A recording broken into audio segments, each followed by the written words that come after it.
ലോകം കണ്ട ഏറ്റവും വലിയ പണക്കാരൻ. കാന ഹാഫിദുൽ ഖുർആൻ. ഈ മനുഷ്യൻ ഹാഫിദുൽ ഖുർആൻ സുബ്ഹാന ജല്ല വഅല. കാന വരിഅൻ മുതദയ്യിനൻ. അല്ലാഹുവിനെ എത്ര ഭയപ്പെട്ട ഒരാൾ ചരിത്രത്തിലുണ്ടാവില്ല. കാന ഹാഫിദുൽ ഖുർആൻ. ഇത് സുലൈമാൻ നബിയാണെങ്കിൽ പോലും ഉറപ്പല്ലേ, വലിയ മുത്തദയ്യനായ സ്വാലിഹായ മുത്തഖിയായ നബിയാണ്. അപ്പോൾ ലോകത്തെ ഏറ്റവും വലിയ പണക്കാരൻ അങ്ങനെയാണ്. പണക്കാരനായതുകൊണ്ട് ദീൻ പോവില്ല. ദീൻ അടയാളപ്പെടുത്തിയ ഏറ്റവും വലിയ പണക്കാരൻ സുലൈമാൻ നബിയാണ്. അത് ഏറ്റവും വലിയ ദീനുള്ള ആളാണ്. കോമണിസ്റ്ററെ അടയാളപ്പെടുത്തിയ ഏറ്റവും വലിയ പണക്കാരൻ മാൻസ മൂസയാണ്. അത് കാന ഹാഫിദുൽ ഖുർആൻ. ഈ വ്യക്തി ആരാണ്? പറ.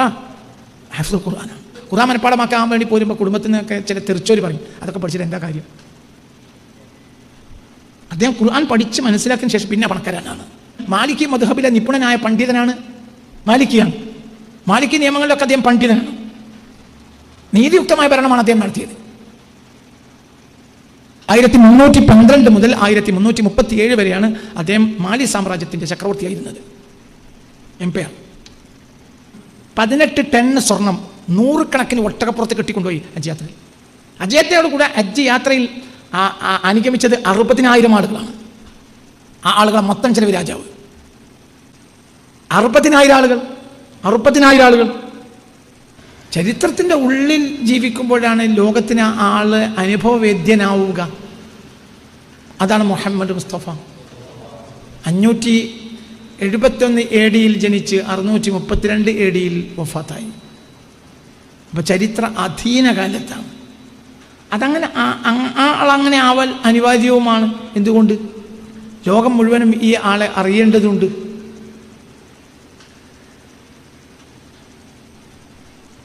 എല്ലാ സംസ്കാരവും എല്ലാ മതപരമായ എന്താ പറയുക മോറൽ കൾച്ചർ ഏത് സൈഡിലൂടെ നമ്മൾ നോക്കിയാലും ഈ മനുഷ്യനിലൂടെ അത് പൂർത്തിയാകൂ. അപ്പോൾ ഹിസ്റ്ററിയുടെ പരിധിക്കുള്ളിൽ വരണം. BC 923 സയ്യിദ് സുലൈമാൻ്റെ വഫാത്ത് എന്ന് കണക്കാക്കപ്പെടുന്നു. അതിലും ഇനി തർക്കങ്ങൾ ഉണ്ട്. ലഭ്യമായ ചരിത്രങ്ങളിലെ ഏകദേശം അങ്ങനെയായിരിക്കാം.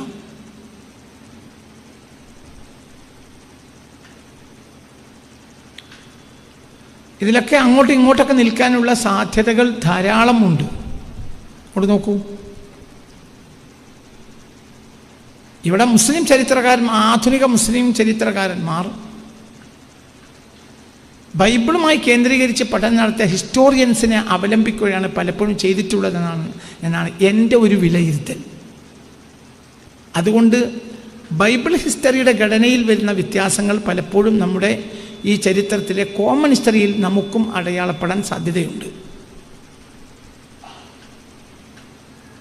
ഞാൻ നിങ്ങളോട് സാധാരണ പറയാറുണ്ട്, 1997 BC ജനിച്ച് 1822 വഫാത്തായിട്ടാണ് സയ്യിദ് ഇബ്രാഹിമിനെ പലപ്പോഴും ഞാൻ പറയാറുള്ളത്. പക്ഷേ അത് ഇസ്ലാമിക് ഹിസ്റ്ററിയുടെ കണക്കല്ല, ബൈബിൾ ഹിസ്റ്റോറിയൻസിൻ്റെ കണക്കാണ്. നിങ്ങൾക്ക് പറഞ്ഞ് മനസ്സിലാണല്ലോ.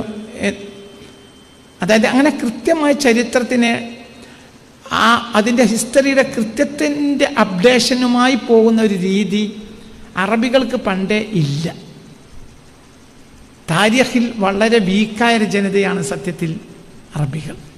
ഞാൻ നേരത്തെ ആയിഷ ബീവിയുടെ വിവാഹവുമായി ബന്ധപ്പെട്ട കാര്യങ്ങളൊക്കെ അവർ സത്യം നിങ്ങളോട് പറഞ്ഞിട്ടുണ്ട് പലപ്പോഴും. അതൊക്കെ അവിടെയൊക്കെ സംഭവിച്ചിട്ടുണ്ട്. തർക്കത്തിന് ഞാൻ വരികയല്ല. അപ്പം നമ്മൾ ഹിസ്റ്ററിയുടെ പരിധിക്കുള്ളിലുള്ള ആളുകളെ നമ്മൾ പരിശോധിച്ച് നോക്കിയാൽ who was the richest man in history എന്നതിന് കോമൺ ഹിസ്റ്ററി മൊത്തത്തിൽ പറയുന്ന ഉത്തരം Mansa Musa was the richest man in history എന്നാണ്. ഈ വിഷയത്തിൽ പഠനങ്ങൾ നടത്തിയിട്ടുണ്ട് കാംബ്രിഡ്ജ് യൂണിവേഴ്സിറ്റി. ആമസോണിൻ്റെ കീഴിലുള്ള ഒരു പഠന കേന്ദ്രമുണ്ട്.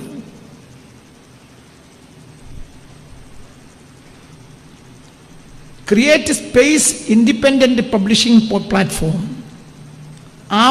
അതിന് കീഴിൽ Mansa Musa and the empire of Mali എന്നൊരു പുസ്തകമുണ്ട്. ആ പുസ്തകത്തിൻ്റെ കണക്കനുസരിച്ച് ആമസോണിൻ്റെ കീഴിലാണ്, ലോകപ്രശസ്തമാണല്ലോ ആമസോൺ. ആമസോണിൻ്റെ കീഴിലുള്ള ക്രിയേറ്റ് സ്പേസ് ഇൻഡിപെൻഡൻറ്റ് പബ്ലിഷിംഗ് പ്ലാറ്റ്ഫോമിൻ്റെ കീഴിൽ Mansa Musa and empire of Mali എന്ന പുസ്തകത്തിൽ he was the richest man in history എന്ന് അദ്ദേഹത്തെക്കുറിച്ച് രേഖപ്പെടുത്തിയിട്ടുണ്ട്. Mansa Musa and the empire of Mali, a true story of gold and greatness from Africa. ഇതതിൻ്റെ subheading ആയി കൊടുത്തിട്ടുണ്ട് ആ പുസ്തകത്തിന്. ആ പുസ്തകത്തിൻ്റെ ഫ്രണ്ട് പേജാണ് ഈ കാണുന്നത്. അതിന് സബ്ഹെഡിങ് ആയി കൊടുത്തിട്ടുണ്ട്. അതിൻ്റെ heading Mansa Musa and the empire of Mali എന്ന പുസ്തകത്തിന് സബ്ഹെഡിങ് ആയി കൊടുത്തത് a true story of gold and greatness from Africa എന്നാണ്. ലോക ചരിത്രത്തിലെ ഇന്ന് വരെയുള്ള മനുഷ്യ ചരിത്രം എഴുതി വച്ചതിൽ AD-യിലും BC-യിലും ലഭ്യമായ ചരിത്രത്തിൽ ഇന്ന് വരെയുള്ള ചരിത്രത്തിൽ ലോകം കണ്ട ഏറ്റവും വലിയ പണക്കാരൻ മാൻസ മൂസയാണ്. അദ്ദേഹം AD 13-ാം നൂറ്റാണ്ടിൽ ജനിക്കുകയും 14-ാം നൂറ്റാണ്ടിൽ മരണപ്പെടുകയും ചെയ്തു. ജനന മരണ വർഷങ്ങൾ AD 1280 ജനിച്ചു. ആ ഏജിന് ഒരു പ്രത്യേകതയുണ്ട്, നിങ്ങൾക്കറിയോ ആവോ? അതായത് 13-ാം നൂറ്റാണ്ടിൽ ഒരു ലോകത്തെ ഏറ്റവും വലിയ ദുരന്തം സംഭവിച്ചിട്ടുണ്ട്. എന്താണ് അറിയോ?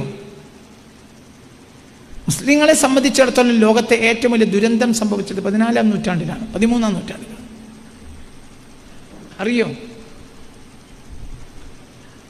1258 ഫാൾ ഓഫ് ബഗ്ദാദ് സംഭവിച്ചിട്ടുള്ളത്. ബഗ്ദാദിൻ്റെ തകർച്ച 1258 താർത്താരി ആക്രമണമുണ്ടായി ബഗ്ദാദിൽ മാത്രം 10 ദിവസം കൊണ്ടാണ് 10 ലക്ഷത്തിലേറെ മുസ്ലിങ്ങളെ താർത്താരികളും യൂറോപ്യൻസും കൊന്നത്. 10 ദിവസം കൊണ്ട് 10 ലാഖിനും മീതെ. അതാണ് ഫാൾ ഓഫ് ബഗ്ദാദ്. ഹുലാഖാന്റെ നേതൃത്വത്തിൽ യൂറോപ്യൻസും മംഗോളിയൻസും കൂടി കൊന്നു. 1258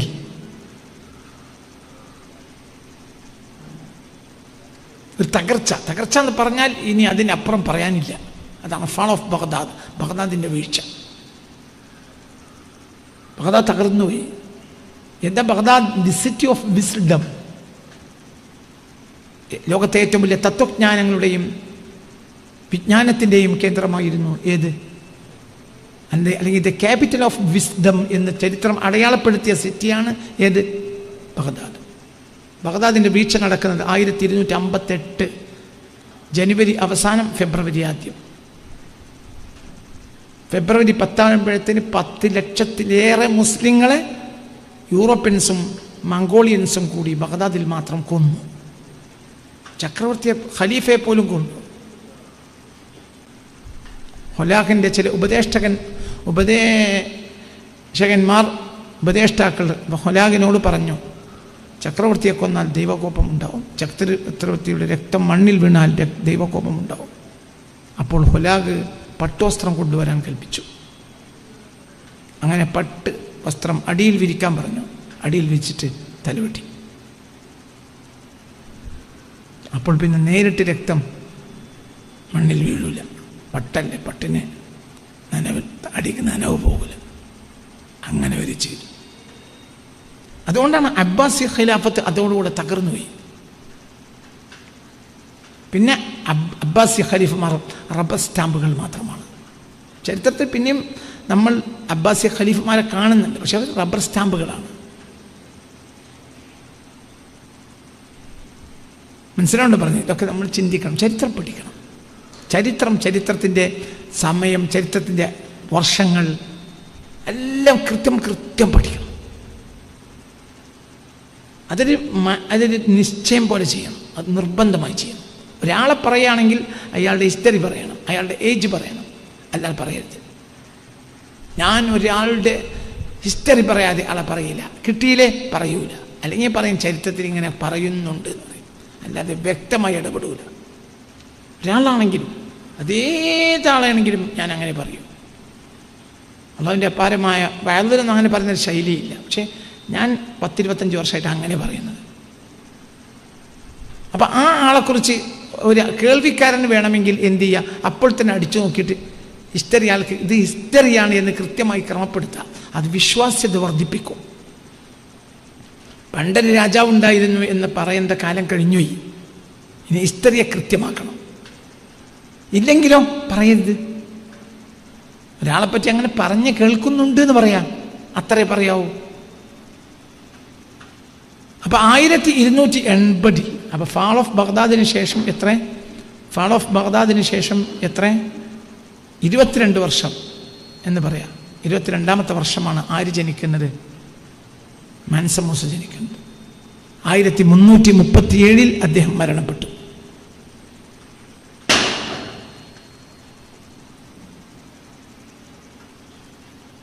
ആയിരത്തി 1192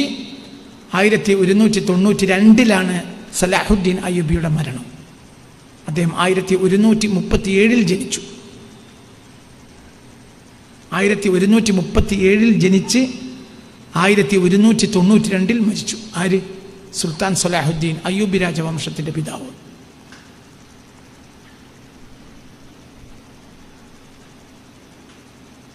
ആയിരത്തി 1158 ജനിച്ച് 1111 മരിച്ചു ഇമാം ഗസാലി. 1137 ജനിച്ചിട്ട് 1192 മരണപ്പെട്ടു. ആര്? സുൽത്താൻ സലാഹുദ്ദീൻ. അദ്ദേഹം 1187 കുരിശു പട്ടാളത്തിൽ നിന്ന് പരിശുദ്ധ ബൈത്തുൽ മുഖദ്ദസിനെ മോചിപ്പിച്ചു. 1187 1187. നിങ്ങളെല്ലാം ഞാൻ എൻ്റെ കുട്ടികളോട് ഇങ്ങനെ പറയുന്നതെന്നറിയാം, നിങ്ങൾ കൃത്യമായിരിക്കണം. എന്ത് പറയണമെങ്കിൽ കൃത്യം പറയണം. നബി എന്ന് ജനിച്ചു, നബി എന്ന് സിദ്ദീഖുൽ അക്ബർ ഇല്ലെങ്കിലോ പറയരുത്. പിന്നെ ചരിത്രത്തിൽ വ്യത്യാസം ഉണ്ടാകുമ്പോൾ നിങ്ങൾക്കൊരു അവലംബം ഉണ്ടായിരിക്കണം. ചരിത്രമുണ്ട്, സ്വാഭാവികമായും പല അഭിപ്രായങ്ങളുണ്ടാവും. പക്ഷെ നിങ്ങൾക്കൊരു അവലംബം ഉണ്ടായാൽ മതി. ശ്രദ്ധിക്കുക.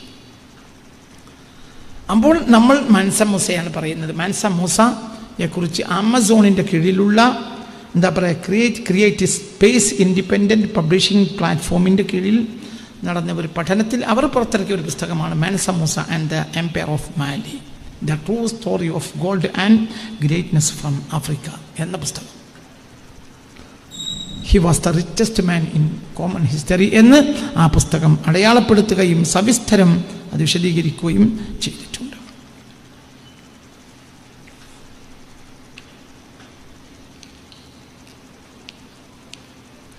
അവർ മാത്രമല്ല, അവർ കാംബ്രിഡ്ജ് യൂണിവേഴ്സിറ്റി ഈ വിഷയത്തിൽ പഠനം നടത്തിയിട്ടുണ്ട്. ആരൊക്കെ ആയിരുന്നു ലോക ചരിത്രത്തിലെ വലിയ ധനാഢ്യർ? ആ വിഷയത്തിൽ കാംബ്രിഡ്ജ് യൂണിവേഴ്സിറ്റി അവർ long walk to economic freedom എന്ന അവരുടെ പഠനം, ആ പുസ്തകത്തിൻ്റെ അതേക്കുറിച്ചൊരു പഠനം നടത്തിയിട്ടുണ്ട് കാംബ്രിഡ്ജ് യൂണിവേഴ്സിറ്റി. അവർ long walk to economic freedom എഴുതി വെക്കണം കേട്ടോ, ഞാൻ പറയുന്നത് എഴുതി വെക്കാൻ വേണ്ടിയിട്ടാണ്. കാംബ്രിഡ്ജ് യൂണിവേഴ്സിറ്റിയുടെ കീഴിൽ ഒരു പഠന പ്രബന്ധം പുസ്തകമായി പുറത്തു വന്നിട്ടുണ്ട്. ആ പുസ്തകത്തിൻ്റെ പേര് അവർ long walk to economic freedom എന്നാണ്. അതിൻ്റെ ചാപ്റ്റർ 8. ആ ചാപ്റ്റർ 8 മാൻസ മൂസയെ പറ്റി പറയുന്നുണ്ട്.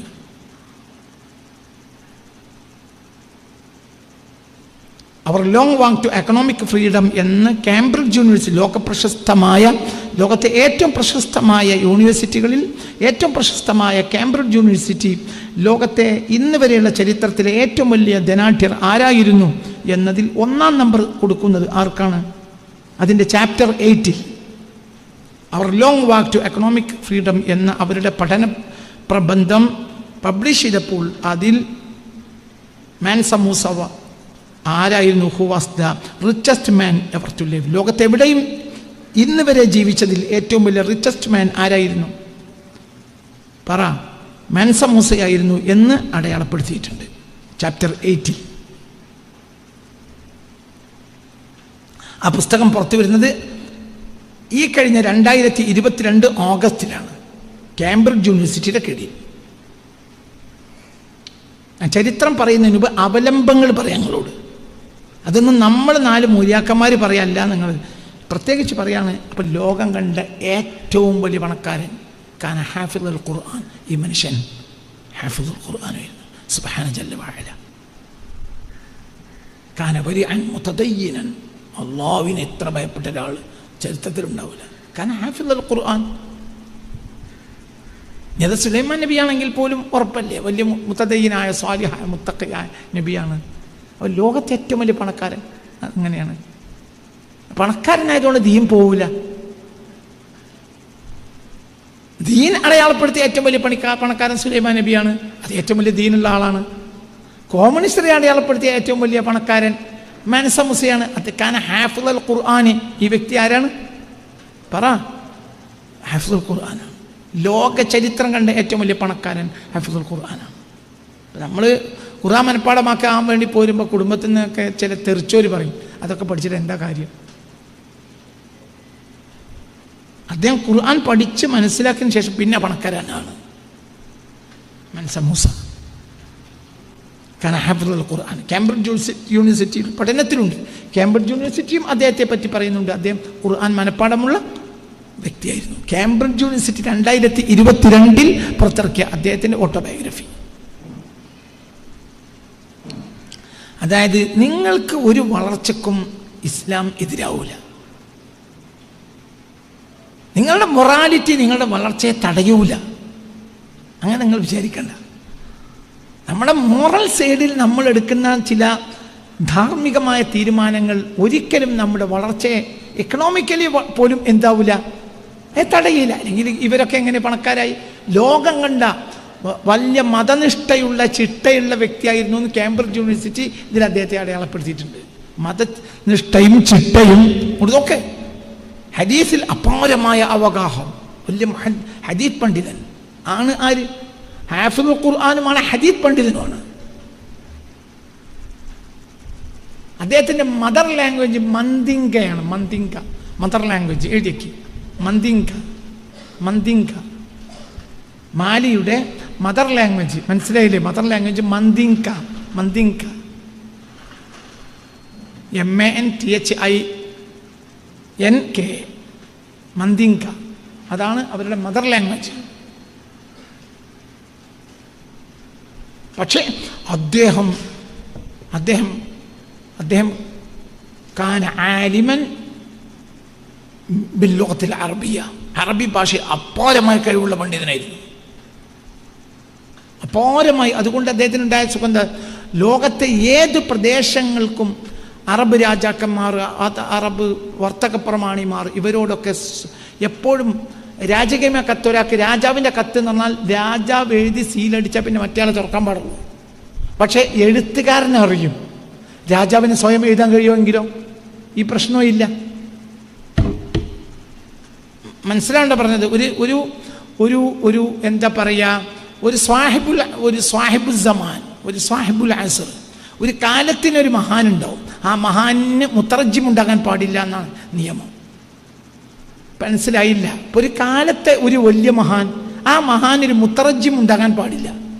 ആ ആൾ സംസാരിക്കുന്ന ആളോട് ഡയറക്റ്റ് സംസാരിക്കാൻ കഴിയണം. ആ മറ്റാൾ പറയുന്നത് ഡയറക്റ്റ് മനസ്സിലാക്കാനും കഴിയണം. അങ്ങനത്തെ ആളായിരിക്കും സാഹിബുൽ വഖ്ത്. അക്കാലത്തൊരാൾ, ഇപ്പം ഇക്കാലത്തൊരാളുണ്ടാവും. അങ്ങനെ പല ആളുകളെയും എനിക്കറിയാം. ഷെയ്ഖ് ഇബ്രാഹിം സാലിഹ് അൽ ഹുസൈനി, അദ്ദേഹത്തിന് അനവധി ഭാഷ അറിയും. അനവധി ഭാഷ. അവർ സാഹിബുൽ വഖ്ത് അവർക്ക് പലതും അറിയും. ആ സമാനിൽ അവർക്ക് മുത്തറജ്ജിം ഉണ്ടാവില്ല. ആരുമായി മുത്തറജ്ജിം ഉണ്ടാവില്ല. മന്ദിങ്കയാണ് അദ്ദേഹത്തിൻ്റെ മദർ ലാംഗ്വേജ് എങ്കിൽ പോലും അദ്ദേഹം കോമൺ ഹിസ്റ്ററിയിൽ അദ്ദേഹത്തെ അടയാളപ്പെടുത്തുന്ന കാന ആലിമൻ ബിൽ ലുഗത്തിൽ അറബിയ. അദ്ദേഹം അറബി ഭാഷയിൽ നിപുണനായ ഒരു പണ്ഡിതനായിരുന്നു. അദ്ദേഹം അറബി ഭാഷയിൽ ഒരു വളരെ ദൂരമുണ്ട്. ഏകദേശം 8,000-ഓളം കിലോമീറ്റർ അവർക്ക് മക്കയുമായി ഉണ്ടാവും. നമ്മുടെ അത്രയൊന്നും അല്ല. നമുക്കതിൻ്റെ ഏകദേശം പകുതിയേ ഉണ്ടാവും.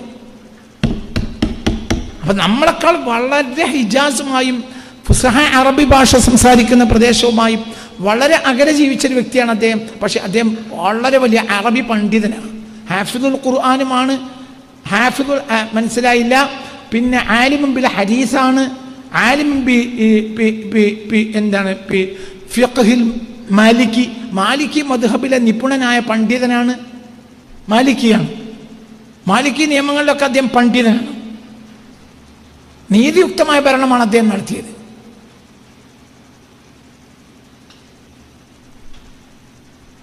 നീതിയുക്തമായ ഭരണം നടത്തി. അദ്ദേഹത്തിൻ്റെ ഭരണകാലഘട്ടം, മാലിയിൽ അദ്ദേഹത്തിൻ്റെ ഭരണകാലഘട്ടം 1312 മുതൽ 1337 വരെയാണ്. വിധിച്ചു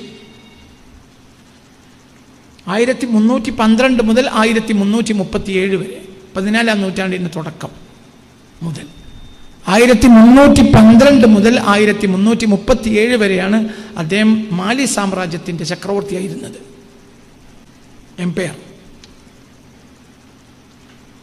എംപയർ എന്ന അർത്ഥത്തിൽ പ്രയോഗിക്കുന്ന ഭാഷയാണ് മാൻസ. മനസ്സിലായില്ലേ? മനസ്സിലാണല്ലോ പറഞ്ഞത്.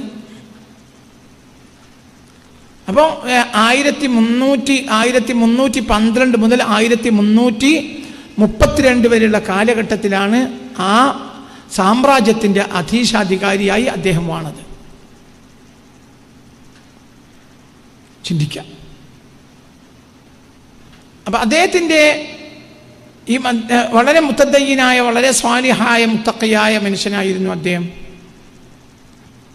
വലിയ പണ്ഡിതനായിരുന്നു. മാലിക് ഫിഖ്ഹിലൊക്കെ വളരെ അവഗാഹമുള്ള ഒരു പണ്ഡിതനായിരുന്നു അദ്ദേഹം.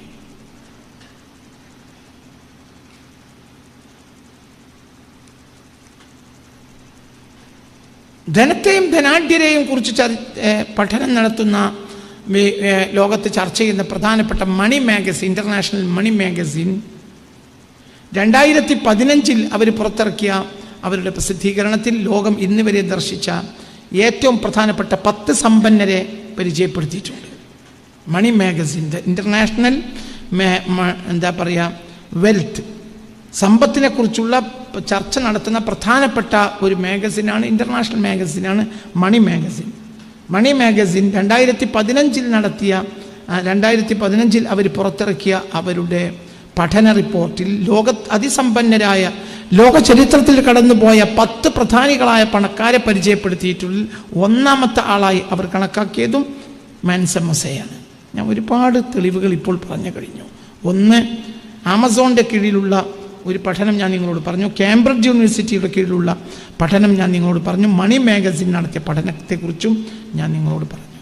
അദ്ദേഹത്തിൻ്റെ ധനം എത്രയാണെന്ന് കണക്കാക്കാൻ ഇന്ന് കഴിയൂല. അദ്ദേഹത്തിൻ്റെ പണം എത്രയായിരുന്നു, എത്ര വലിയ പണക്കാരനായിരുന്നു അദ്ദേഹം എന്ന് ഇന്ന് കണക്കാക്കാൻ കഴിയില്ല എന്നാണ് ഇതിൽ അവരൊക്കെ വിശദീകരിച്ചിട്ടുള്ളത്. അദ്ദേഹത്തിൻ്റെ പണം ആധുനിക സമ്പത്തുമായി തുലനം ചെയ്ത് കണക്കാക്കാൻ കഴിയൂല. ഇൻകാൽക്കുലബിൾ, അത് കണക്കാക്കാൻ കഴിയാത്തത്. ഇപ്പം ശതകോടീശ്വരന്മാരിൽ പ്രധാനിയാണ് എലോൺ മസ്ക്. എലോൺ മസ്കിൻ്റെ പണമൊന്നും വെൽത്തൊന്നും ഇദ്ദേഹത്തിലേക്ക് ചേർത്താൽ ഒന്നുമല്ല. ഇൻകാൽക്കുലബിൾ എന്നാണ്, അതായത് കണക്കാക്കപ്പെടാൻ കഴിയാത്ത. എത്ര ആളായിരുന്നു അദ്ദേഹത്തിൻ്റെ ധനം എന്ന് കണക്കാക്കാൻ കഴിയൂല. ഇത് കേംബ്രിഡ്ജ് യൂണിവേഴ്സിറ്റി അടക്കം കണക്കാക്കിയിട്ടുണ്ട്.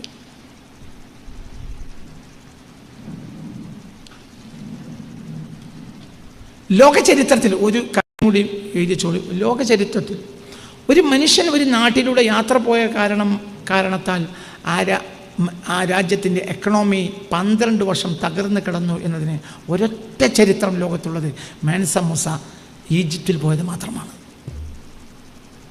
ഭയങ്കര എന്താണ്, ഒരു മനുഷ്യനൊരു നാട്ടിലൂടെ നിന്ന് യാത്ര പോയതോടുകൂടെ ആ നാട്ടിൻ്റെ എക്കണോമി തകർന്നു വീണു. എക്കണോമി തകർന്നു വീണു.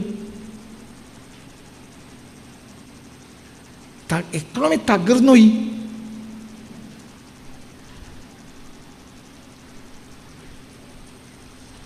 അതായത് ഉദാഹരണം കഴിയാം, ധനം സാർവത്രികമായി എല്ലാവരുടെ കയ്യിലും ഒരേ പോണ പണം ഉണ്ടായിക്കഴിഞ്ഞാൽ എന്തുണ്ടാവും? എക്കണോമി തകരും. അതിന് പിന്നെ വില ഉണ്ടാവില്ല. ഉദാഹരണം പറയാം, എല്ലാവരുടെ കയ്യിലും ഉദാഹരണം ഏറ്റവും പ്രധാനപ്പെട്ടതാണല്ലോ ഇപ്പോൾ ഗോൾഡ്. ഗോൾഡിൻ്റെ മാർക്കറ്റിനനുസരിച്ചാണ് ഒരു രാജ്യത്തിൻ്റെ എക്കണോമി സ്റ്റേബിൾ ആവുക. എല്ലാവരുടെ കയ്യിലും ഗോൾഡ് ഉണ്ടായാൽ പിന്നെ ആരാ ഗോൾഡ് വാങ്ങുക? പിന്നെ ഗോൾഡിന് അവിടെ പയറിൻ്റെ വിലയായിരിക്കും. ഗോൾഡിൻ്റെ വില വീണു പോയാൽ എക്കണോമി വീണു പോവും. ഈജിപ്തിലൂടെ യാത്ര പോയി ആര്? മെൻസ മൂസ 1324 ഹജ്ജിന് പോയത്. 1324 1324 മെൻസ മൂസ മക്കയിലേക്കുള്ള യാത്രയിൽ ഈജിപ്തിലൂടെ പോയി. കുറച്ചു കാലം ഈജിപ്തിൽ താമസിക്കുകയും ചെയ്തു. എന്ന കാരണത്താൽ ഈജിപ്തിൽ കൈറോ പട്ടണത്തിൽ എല്ലാവരും ധനാഢ്യന്മാരായി. അപ്പോൾ പിന്നെ അവിടെ സാധാരണ ഇറച്ചി മീനിൻ്റെയും ഒക്കെ അരിൻ്റെയും ഗോതമ്പിൻ്റെയും വിലയായി. എന്തിന്? സ്വർണത്തിന്. പിന്നെ റിക്കവർ ചെയ്യാൻ 12 വർഷമെങ്കിലും എടുത്തിട്ടുണ്ടാകും എന്നാണ് കേംബ്രിഡ്ജ് അടക്കമുള്ള ഇവരുടെ ഉന്നതമായ പഠന റിപ്പോർട്ട്. അതായത് എക്കണോമി പിന്നെ നേരെ നിൽക്കുന്നപ്പോഴത്തിന് ഒരു വ്യാഴവട്ടക്കാലം കഴിഞ്ഞു. എത്ര? 12 വർഷം. ഇങ്ങനെ ഒരു മനുഷ്യൻ ലോക ചരിത്രത്തിൽ മെൻസ മൂസ മാത്രമാണ്. അതായത് ഒരു മനുഷ്യൻ ഒരു നാട്ടിലൂടെ യാത്ര പോയത് കാരണം ആ നാട്ടിലെ എക്കണോമി തകർന്നു വീണു. ഇങ്ങനെ ഒരു മനുഷ്യനെ ലോകം അടയാളപ്പെടുത്തിയിട്ടില്ല. ഒറ്റ മനുഷ്യനേ ഉള്ളൂ, അത് മെൻസ മൂസയാണ്. സ്വർണം സാർവത്രിക. സ്വർണത്തിന് അരിയുടെയും ഗോതമ്പിൻ്റെയും വിലയായി. എല്ലാവരുടെ കയ്യിലും ആവശ്യത്തിനും അതിനപ്പുറം പണം എല്ലാവരുടെ കയ്യിലുമായി. അത് ഹജ്ജിന് പോവാണ്. ഞാൻ പറഞ്ഞുതരാം. ഹജ്ജ് യാത്ര ലോകത്തെ ഏറ്റവും വലിയ ഹജ്ജ് യാത്ര. ലോക ചരിത്രത്തിൽ ഇന്ന് വരെ നടത്തിയതിൽ ഏറ്റവും അത്ഭുതകരമായ ഹജ്ജ് യാത്ര മെൻസ മൂസയുടേതാണ്.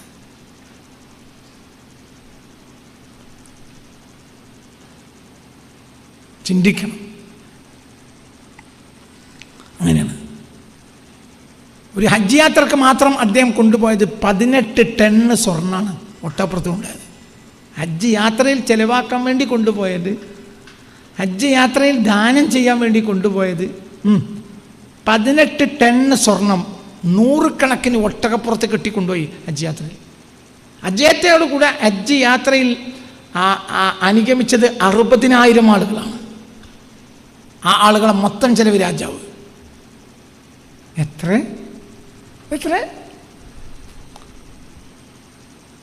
60,000 ആളുകൾ.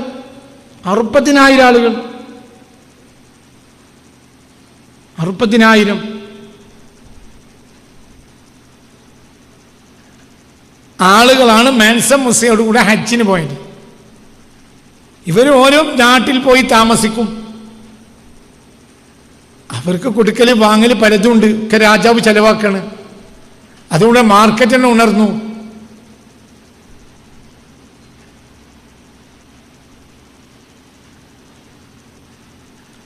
ആയിരത്തിലേറെ പള്ളികളാണ് ആ യാത്രയിൽ ഉണ്ടായിട്ടുണ്ട്. ഒരു വെള്ളിയാഴ്ച അദ്ദേഹം ഒരു സ്ഥലത്ത് തമ്പടിക്കുമ്പോൾ അവിടെ ജുമാഅത്തുൽ ഉണ്ടാക്കാൻ പറയും. അവിടെ ജുമാഅത്തുൽ ഉണ്ടാക്കും. 1000-ലേറെ ജുമാഅത്ത് പള്ളികൾ ഉണ്ടായി ഈ യാത്രയിൽ.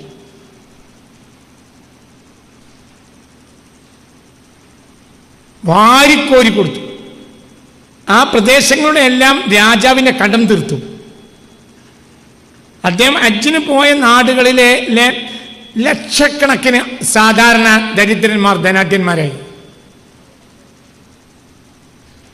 ഹജ്ജിൻ്റെ യാത്രയിൽ ലോക ചരിത്രത്തിൽ ഏറ്റവും ദാനം ചെയ്തത് മെൻസ മൂസയാണ്. ശ്രദ്ധിക്കുക. ഇതാണ് ചരിത്രം. അതായത് എല്ലാം അങ്ങോട്ട് മാറി.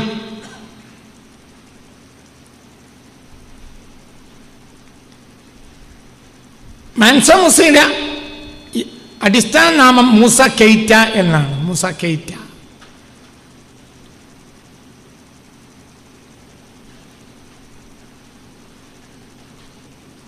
മെൻസ എന്നാൽ ചക്രവർത്തി കിങ്ങിൻ്റെയും കിങ് ഓഫ് കിങ്സ് എന്ന അർത്ഥത്തിലാണ് മാൻസ. മന്ദിങ്ക ഭാഷയിൽ മാൻസ എന്ന് പറയുക ചക്രവർത്തിക്കാണ്.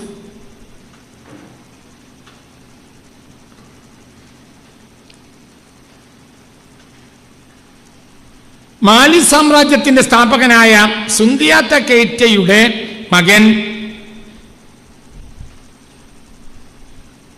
ആ കുടുംബത്തിൽപ്പെട്ട അദ്ദേഹത്തിൻ്റെ സുന്ദിയാത്ത കെയ്റ്റയുടെ സഹോദരനായ അബൂബക്കർ കെയ്റ്റയുടെ മകൻ ഫാഗലയുടെ മകനാണ് മൂസ കെയ്റ്റ. മാലി സാമ്രാജ്യത്തിന്റെ സ്ഥാപകനാണ് സുന്ദിയാത്ത കെയ്റ്റ. അദ്ദേഹത്തിൻ്റെ സഹോദരന്റെ മകന്റെ മകനാണ് മൂസ കെയ്റ്റ. 1280 മാലിയിൽ ജനിച്ചു. അദ്ദേഹത്തിൻ്റെ തൊട്ട് മുമ്പ് ഭരണം നടത്തിയിരുന്ന മാൻസ അബൂബക്കർ, അദ്ദേഹം ഒരു കടൽ സാഹസികനായിരുന്നു. ഇദ്ദേഹം 1312 അദ്ദേഹത്തിന് വല്ലാത്തൊരു ആഗ്രഹം ജനിച്ചു. അറ്റ്ലാന്റിക് സമുദ്രത്തിന്റെ അതിരുകൾ കണ്ടെത്തണം. അങ്ങനെ അദ്ദേഹം ആയിരക്കണക്കിന് കപ്പലുകളുമായി സാഹസത്തിന് മെനക്കെട്ടു. അന്ന് 32ാമത്തെ വയസ്സാണ് മൂസ കെയ്റ്റയ്ക്ക്. അപ്പോൾ ഡെപ്യൂട്ടി മാൻസയായി നിശ്ചയിച്ചു. ആരെ? മൂസയെ. അറ്റ്ലാന്റിക്കിന്റെ അതിരുകൾ കണ്ടെത്താൻ വേണ്ടി പോയതാണ്. ആയിരക്കണക്കിന് കപ്പലുകൾ, ലോക ചരിത്രത്തിൽ ഈ കപ്പലുകളിൽ കടലുകളിൽ സാഹസം നടത്തിയവരുടെ ചരിത്രമുണ്ട്. ഞാനൊരു 5 വർഷം മുമ്പ് അതേക്കുറിച്ച് നോട്ടങ്ങനെ നോക്കിയപ്പോൾ അന്നേ എനിക്ക് ഈ അബൂബക്കർ കെയ്റ്റയെ ഓർമ്മയുണ്ട്. ആയിരക്കണക്കിന് കപ്പലുകളുടെ അകമ്പടിയോടുകൂടി അദ്ദേഹം അറ്റ്ലാന്റിക്കിനെ കണ്ടെത്താൻ വേണ്ടി പോയതാണ് 1312. പിന്നീട് അദ്ദേഹത്തിന് ഹിസ്റ്ററിയില്ല. അതായത് അബൂബക്കർക്ക് മാൻസ അബൂബക്കർ 1312 അറ്റ്ലാന്റിക്കിന്റെ അതിരുകൾ തേടിപ്പോയത്. ആയിരക്കണക്കായ കപ്പലുകൾ കൂടെ പട്ടാളക്കാരും വലിയ കടൽ സാഹസികരും ഉപദേഷ്ടാക്കളൊക്കെ കൂടി ആയിരക്കണക്കായ കപ്പലുകളുടെ അകമ്പടിയോടുകൂടി അറ്റ്ലാന്റിക് സമുദ്രത്തിന്റെ തുടക്കം, അതിൻ്റെ അതിരുകൾ കണ്ടെത്താൻ വേണ്ടി യാത്രയിൽ 1312 ഈ സാഹസികനായ കടൽ സാഹസികനായ അബൂബക്കർ, മാൻസ അബൂബക്കർ പോകുമ്പോൾ ഡെപ്യൂട്ടി മാൻസയായി നിർത്തിയതാണ് ആരെ? മൂസയെ. എന്നാൽ പിന്നീട് അദ്ദേഹം തിരിച്ചു വന്നില്ല. കടലിൽ പോയി തിരിച്ചു വരാത്തവർക്കൊരു ചരിത്രമുണ്ട്. അങ്ങനെ വലിയ വലിയ കഥകൾ ലോകത്തുണ്ടായിട്ടുണ്ട്. ഒരു സംഭവമുണ്ട്. ഞാൻ 5 വർഷം മുമ്പ് 2022 ഇതേക്കുറിച്ചൊരു പഠനം നടത്തിയിട്ടുണ്ട്. അന്ന് എനിക്ക് അബൂബക്കർ കെയ്റ്റയെ അറിയും. കടൽ സാഹസത്തിന് പോയി, പിന്നെ അവർ തിരിച്ചു വന്നില്ല. അതും ലോക ചരിത്രത്തിലെ അത്ഭുതകരമായ യാത്രയാണ്. അതായത് ഒറ്റക്ക് പോകുന്നവരാണ് ധാരാളം ഉള്ളത്. അതേ സമയത്ത് മാൻസ അബൂബക്കർ പോകുമ്പോൾ അദ്ദേഹത്തിൻ്റെ കൂടെയുള്ളത് ആയിരക്കണക്കിന് കപ്പലുകളാണ്. പിന്നെ തിരിച്ചു വന്നില്ല. സാഹസം, ചില സാഹസികന്മാർ അങ്ങനെയല്ലേ. നമ്മൾ പഠിക്കുമ്പോൾ നമ്മൾ മനസ്സ് തുറന്നു കിട്ടും. ഏതായാലും ചരിത്രത്തിൻ്റെ ഗതി വേറൊന്നായിരുന്നു. അബൂബക്കർ കെയ്റ്റ എൻ്റെ മാൻസ അബൂബക്കറിന് കടലിൽ മരിക്കാനാണ് വിധി. ഡെപ്യൂട്ടിയായ ആൾ പിന്നീട് ആരായി? ചക്രവർത്തിയായി. അങ്ങനെ 1313 അദ്ദേഹം ചക്രവർത്തിയായി. ആര്? മാൻസ മൂസ. അതായത് അപ്രതീക്ഷിതമായ ഒരു അധികാരം കിട്ടിയതാണ്. പക്ഷെ മൂസ അപ്പോഴത്തിന് രാജകുടുംബത്തിൽപ്പെട്ട ആളാണ് മൂസ കെയ്റ്റ. അദ്ദേഹം പണ്ഡിതനാണ്, ഹാഫിദുൽ ഖുർആനാണ്. അപ്പൊ നീതിയുക്തനാണ്, ദീനനുസരിച്ച് ജീവിക്കുന്ന ആളാണ് എന്ന നിലക്കെല്ലാം രാജ്യത്തെ ഭംഗിയും നീതിയുക്തമായി കൊണ്ടുപോകാൻ കഴിയുന്ന ഒരാളെ ഡെപ്യൂട്ടിയാക്കണം എന്ന നിലക്കാണ് മാൻസ അബൂബക്കർ ആരെ ഡെപ്യൂട്ടി മാൻസയാക്കിയത്? മൂസയെ. മൂസ അറിയപ്പെട്ട, അക്കാലത്ത് തന്നെ മാലിയിൽ അറിയപ്പെട്ട രാജകുടുംബത്തിൽപ്പെട്ട പണ്ഡിതനാണ്. രാജകുടുംബത്തിൽപ്പെട്ടവർ പഠിക്കുകയൊന്നുമില്ല. പക്ഷെ മൂസ അങ്ങനെയല്ല. മൂസ വലിയ ദീനി തൽപരനാണ്, കുട്ടിക്കാലത്തെ ഹാഫിദുൽ ഖുർആനാണ് എന്ന്